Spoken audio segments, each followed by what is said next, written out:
हमारे साथ मौजूद है दिफाई तज्जियाकार ब्रिगेडियर रिटायर्ड वकार हसन साहब। वेलकम टू सुनो पाकिस्तान। ब्रिगेडियर साहब, आर्मी चीफ ने एक तारीखी और इंतहाई अहम और मुद्दलिल खिताब किया। मौजूदा अंदरूनी और बैरूनी सूरत हाल को अगर मद्देनजर रखा जाए तो ये खिताब कितना अहम समझते हैं आप, और इसकी टाइमिंग कितनी अहम है? आई थिंक हर लिहाज से एक तो पाकिस्तान की अपनी आर्मी चीफ ने अपने लोगों से खिताब किया। मैं सोशल मीडिया पे देख रहा था, टाइम लोग जो है पॉलिटिकली क्रिटिसाइज करते हैं, इसमें कोई हर्ज नहीं है। और दूसरा, आपको याद होगा कि पिछले आई थिंक 1.5 साल में अगर आप पीछे चले, जब आर्मी चीफ ने कमांड संभाली थी तो लग रहा था कि पाकिस्तान डिफॉल्ट कर जाएगा, खुदा न श्रीलंका बनने की बातें हो रही थी और एक पॉलिटिकल पार्टी बहुत ज्यादा इसको इंस्टिगेट कर रही थी। तो एक तो ये है कि जो मैसेज ऑफ होप है बड़ा जरूरी है। थोड़ा डेमोग्राफिक्स पे भी बात कर लेते हैं।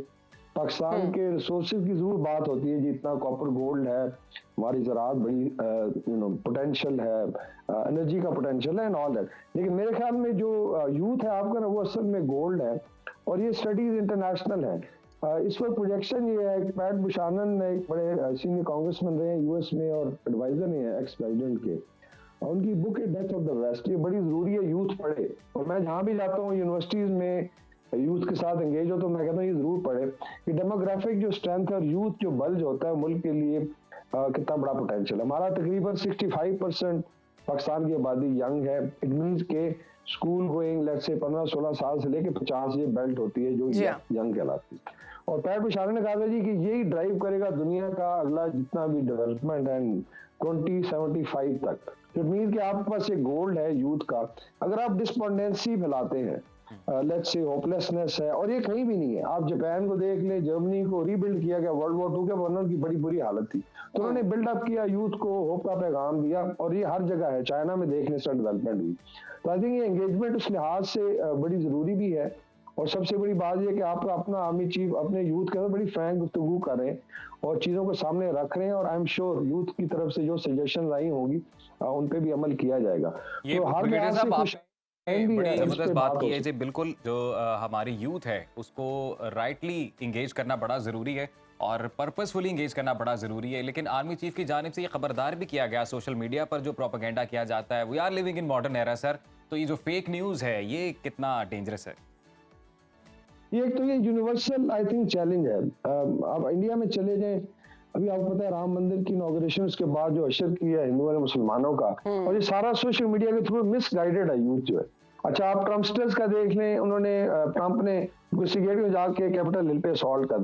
तो एक तो ये यूनिवर्सल चैलेंज है because of post truth era है।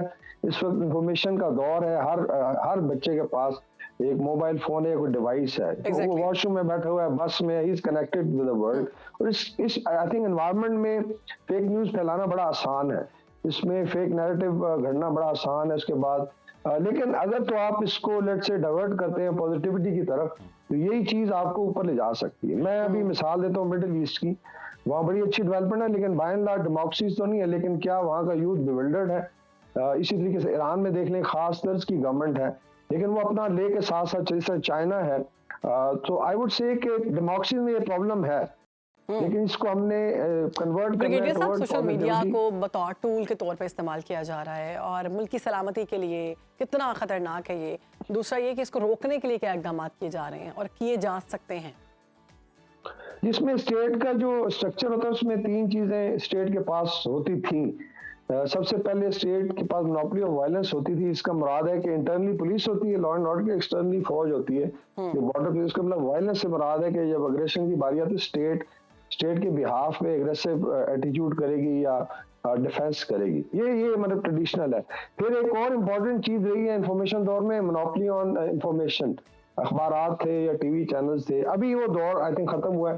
तो मोनोपोली ऑन इंफॉर्मेशन जो है ना डिप्लीट हुई है, और ये सब स्टेट्स को चैलेंज है। इस मिसाल ये कि अगर आप कंट्रोल नहीं करते, तो लिबिया में ही हुआ था कि इंफॉर्मेशन गई, उसके बाद फिर वायलेंस आई। इसी तरीके से सीरिया में हुआ। तो आई थिंक ये जो वार्निंग है या आप कह लें कि सजेशन है कि आप इसको कंट्रोल करें, और मुल्कों ने किया है। We can discuss in detail India कैसे कर रहा है, यूके में क्या लॉज है, फ्रांस में एक पूरी साइबर पुलिस है, 35-40 हजार बंदों की सिर्फ बैठ के देखती है कि ऑनलाइन क्या हो रहा है, खुदा न खास्ता मुल्क के अगेंस्ट। तो आई थिंक सब मुल्कों ने इस पे काम किया है, और पाकिस्तान में भी पीका के लॉज बने, सिर्फ एक इम्प्लीमेंट करें और अवेयरनेस दें, साहब जरा यूथ के लिए होप दें। उसके बाद पाकिस्तान में बड़ा ठीक है। पोटेंशियल के लिए अवेयरनेस बहुत ज़रूरी है। ब्रिगेडियर रिटायर्ड वकार हसन खान साहब, बहुत शुक्रिया आपके वक्त का। सुनो पाकिस्तान को आपने वक्त दिया और बिल्कुल सही तौर पर ये बताया है आपने Exactly. कि जो सोशल मीडिया है उस पर फेक न्यूज़ को जिस तरह से फैला दिया जाता है वो मॉडर्न डे में बहुत बड़ा चैलेंज है, तो उससे सही तरीके से किस निपटना तरह से चाहिए। ओवरकम किया जाए।